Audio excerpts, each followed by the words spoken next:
Indonesia semakin unjuk gigi di panggung industri pertahanan global dalam gelaran International Defense Exhibition and Conference atau IDEX tahun 2025 di Abu Dhabi.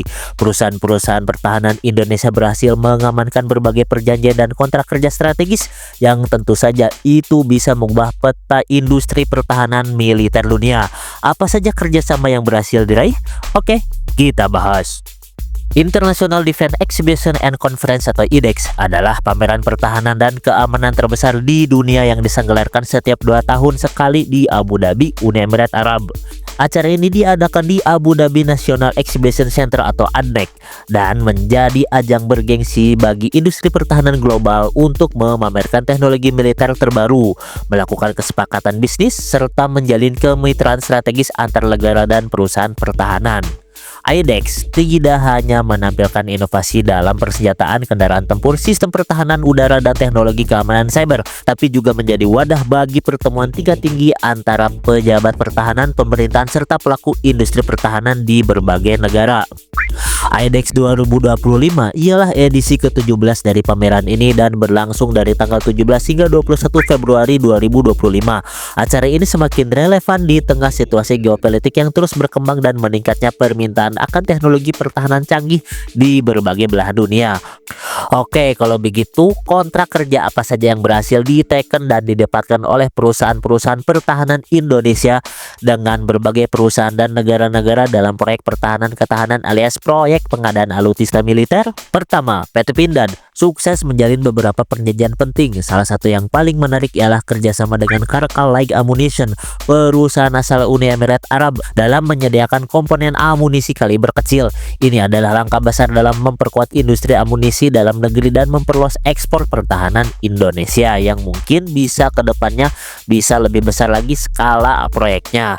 Tidak hanya itu, PT Pindad juga menandatangani kesepakatan dengan hub sistem yang terkait dengan pengadaan bodi bom MK82. Bom ini merupakan komponen penting dalam sistem persenjataan udara dan menunjukkan bahwa Indonesia semakin dipercaya dalam industri militer global, khususnya dalam pertahanan udara. Kedua kontrak tersebut menegaskan bahwa PT Pindad bisa diterima baik oleh kalangan negara-negara sahabat di wilayah Timur Tengah. Langkah ini merupakan wujud ekspansi PT Pindad dan menegaskan bahwa PT Pindad sudah menjadi pemain di wilayah Timur Tengah.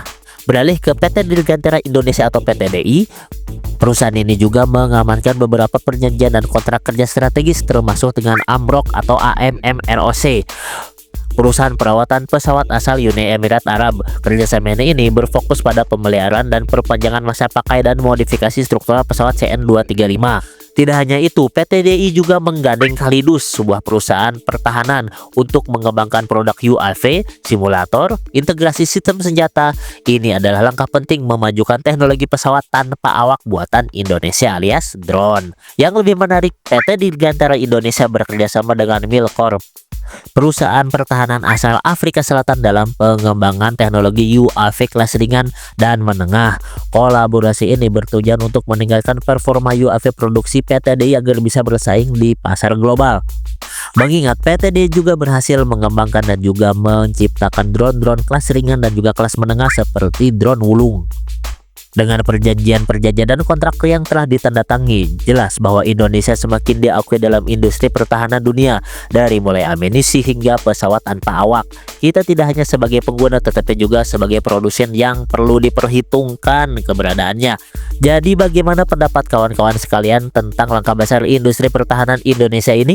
Apakah ini pertanda Indonesia siap menjadi pemain utama di industri pertahanan dunia? Komen di bawah ya. Oke, jangan lupa juga buat like dan subscribe-nya ya. Segitu dulu kontennya. Akhir kata wassalamualaikum warahmatullahi wabarakatuh. Stay tune terus di Mantan Wibu.